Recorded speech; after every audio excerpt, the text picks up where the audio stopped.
Saldītās brokastu olas. Jums būs nepieciešams olas, majonēze, pipari un sāls.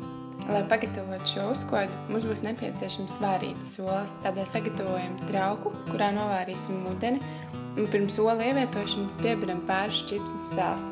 Tas ir tādēļ, lai olu čaumāli nesaplīst vairoties. Un olas vairam aptuveni 10 minūtes.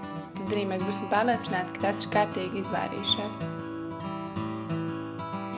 Ja neesam līdz galam īsti pārliecināti par olu konsistenci, tad pēc vārīšanās varam to šādi pārbaudīt. Kad esam pārliecinājušies par olu cietību un gatavību, tās nolobam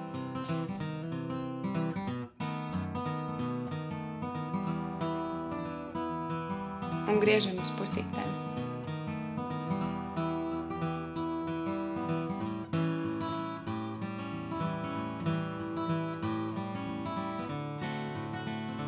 Kad visas olas esam sagriezuši, tad atdalam olas baltumu no dzeltenumu.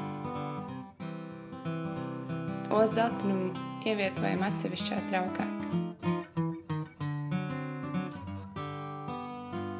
Kad esam to izdarījuši, tad olu dzeltenumu saspaidam un samaisam kopā ar majonēzi.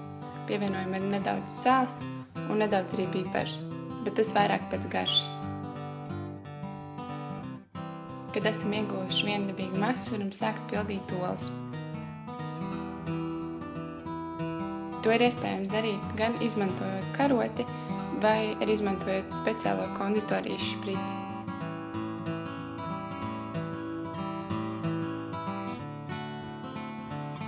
Olas dekorējam ar svaigiem lociņiem un kā piedevu izmantojam svaigus tomātus. Ja arī turpmāk vēlēs uzzināt, kas lācītim mērderā, tad seko mums šeit YouTube'ā, Facebookā vai Twitterī.